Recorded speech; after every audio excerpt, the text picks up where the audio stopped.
नमस्कार. श्री स्वामी समर्थ सर्वांना. आषाढी एकादशीला उपवास नाही केला तरी चालेल, पण ही एक चूक अजिबात करू नका. आजचा विषय खूप महत्त्वाचा आहे. अनेक जण विचारतात, आषाढी एकादशीला उपवास केला नाही तर पाप लागते का, किंवा आरोग्यामुळे उपवास करता आला नाही तर काय करावे. बघा, उपवास करणे हे अत्यंत पुण्याचे आहे, पण प्रत्येकालाच तो शक्य होईल असे नाही. वृद्ध व्यक्ती, गर्भवती महिला, लहान मुले किंवा आजारी व्यक्तींना उपवास करता आला नाही तरी श्रद्धेने भगवान विठ्ठलाचे स्मरण केल्यास त्यांनाही पुण्य मिळते. पण अशी एक चूक आहे की जे अनेक लोक कळत न कळत करत असतात. बघा, त्यांना ह्या गोष्टी माहिती नसल्यामुळे त्यांच्याकडनं चुकून ह्या चुका होत असतात आणि ह्या चुकांमुळे त्यांनी केलेल्या व्रताचं पुण्याचं फळ त्यांना मिळत नाही. आणि ती चूक कोणती आहे याच विषयीची माहिती आपण पुढे पाहणार आहोत. त्यामुळे व्हिडिओ कुठेही स्किप न करता संपूर्ण बघा. कमेंट बॉक्समध्ये हर हर महादेव, त्याचप्रमाणे श्री स्वामी समर्थ नक्की लिहा. चला तर मग आजच्या सुंदर व्हिडिओला सुरुवात करूया. आषाढी एकादशी ही भगवान श्री विठ्ठल आणि भगवान विष्णू यांना समर्पित असलेली वर्षातील सर्वात पवित्र आणि मोठी एकादशी मानली जाते. महाराष्ट्रात या एकादशीला विशेष महत्त्व आहे.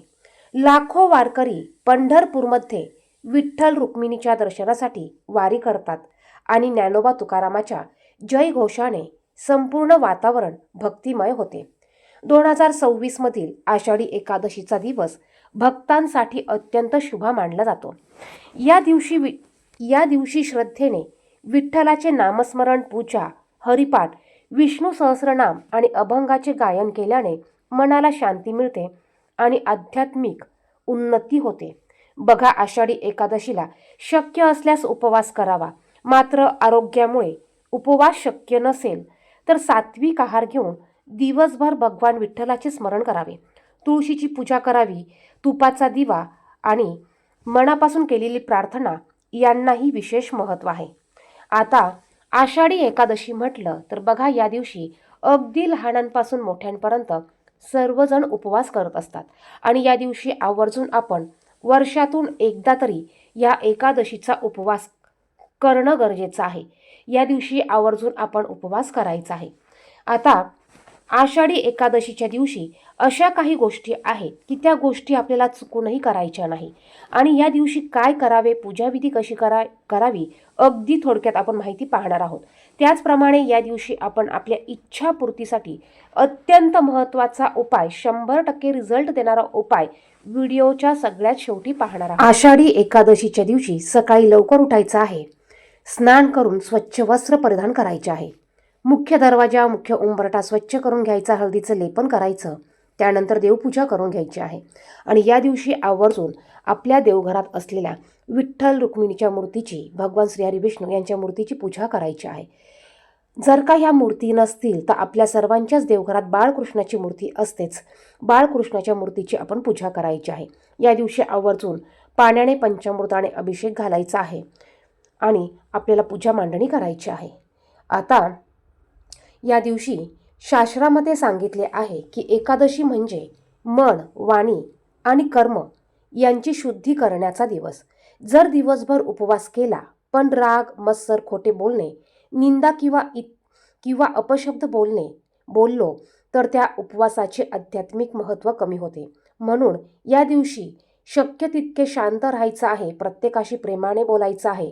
कोणालाही दुखवायचं नाही, खोटं बोलायचं नाही, वाद घालायचा नाही, भांडणं करायचे नाही, इतरांचा अपमान करायचा नाही. राग किंवा कटू बोलणे या गोष्टीपासून आपल्याला या दिवशी लांब राहायचं आहे. आणि म्हणूनच या दिवशी अनेकांना प्रश्न पडतो की उपवास केला नाही तर काय करावे. जर उपवास शक्य नसेल तर सात्विक आहार या दिवशी घ्यायचा आहे. या दिवशी चुकूनही कांदा, लसूण किंवा तामसिक पदार्थ घ्यायचे नाही. या दिवशी दिवसभर आपल्याला ओम नमो भगवते वासुदेवाय नम या मंत्राचा किंवा श्री विठ्ठल जय हरी विठ्ठल या मंत्राचं नामस्मरण करायचं आहे. आता बघा, या दिवशी कुठल्या चुका करायच्या नाही. सर्वात पहिली आणि महत्त्वाची चूक म्हणजे या दिवशी चुकूनही तुळशी पत्र तोडायचे नाही. बघा, भगवान श्रीहरी विष्णू आणि विठ्ठलाला तुळशीपत्र आपल्याला आवर्जून अर्पण करायचं आहे, परंतु एकादशीच्या अगोदर तुम्ही तुळशीपत्र हे तोडून ठेवू शकतात.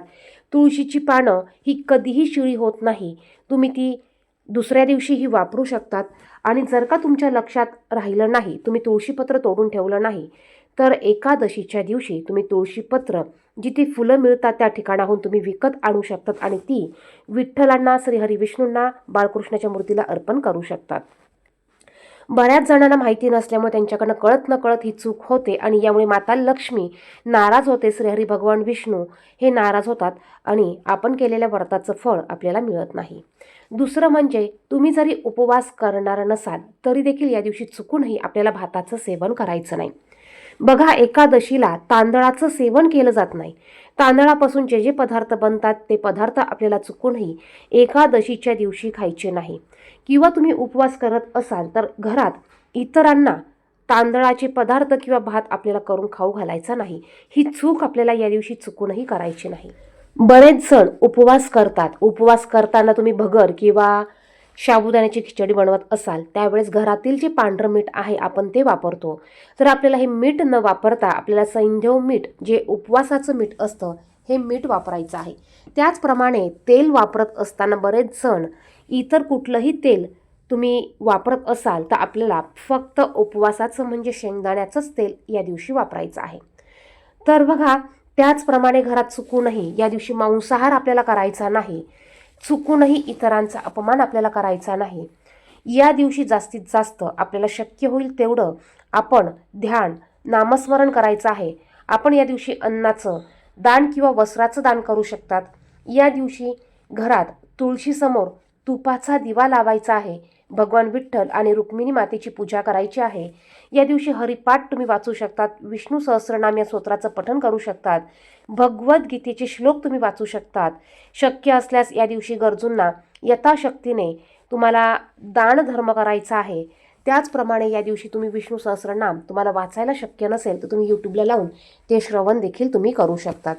या दिवशी या चुका देखील आपल्याला करायच्या नाही. बघा, आपल्याला या दिवशी राग किंवा भांडण करायचं नाही, कोणाची निंदा करायची नाही, दुसऱ्याचे मन दुखवायचे नाही. जास्तीत जास्त आपल्याला गरजूंना मदत करायची आहे, नामस्मरण करायचं आहे, तुळशीला नमस्कार करायचा आहे. आपल्या घरात सकाळ संध्याकाळ आपल्याला 2 कापराच्या वड्या, 2 अखंड फूल असलेल्या लवंगा आपल्याला ह्या जाळायच्या आहे. यामुळे घरातील निगेटिव्हिटी निघून जाते, घरात पॉझिटिव्ह एनर्जी ही तयार होत असते.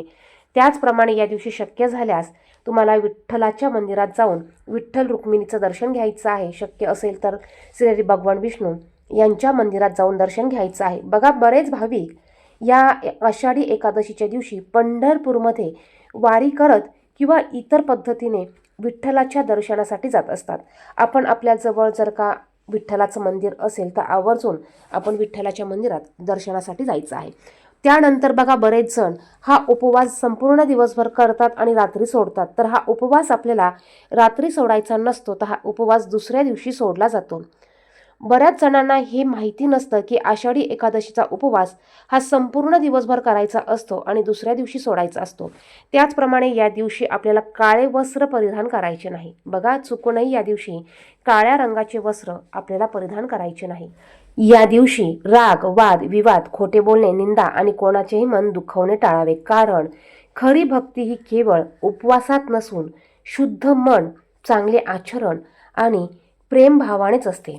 या दिवशी आषाढी एकादशीला भगवान विठ्ठलाच्या चरणी प्रार्थना करायची आहे की आपल्या जीवनात सुख, शांती, आरोग्य आणि समृद्धी नांदू दे. आता त्याचप्रमाणे बघा, आपली एखादी इच्छा असेल, कठीणातील कठीण इच्छा असेल, तर आपण हा एक उपाय या दिवशी आवर्जून करायचा आहे.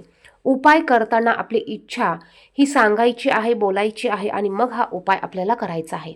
उपाय करण्यापूर्वी देवघरासमोर बसायचं, देवघरात धूप दीप प्रज्वलित करायचा, त्यानंतर हा उपाय करायचा आहे. या उपायासाठी आपल्याला तुळशीची पानं लागणार आहे. मग तुमच्याकडं 11, 21, 51 किंवा 108 जितकी तुळशीची पानं असतील तेवढी तुम्हाला तुळशीची पानं घ्यायची आहे. जर का तुमच्याकडे तुळशीची पानं जास्त नसेल, अगदी एक जरी तुळशीचं पान असेल तरी ते चांगलं असावं, फाटलेलं नसावं, देठाचं असावं, असं पान तुम्हाला घ्यायचं आहे.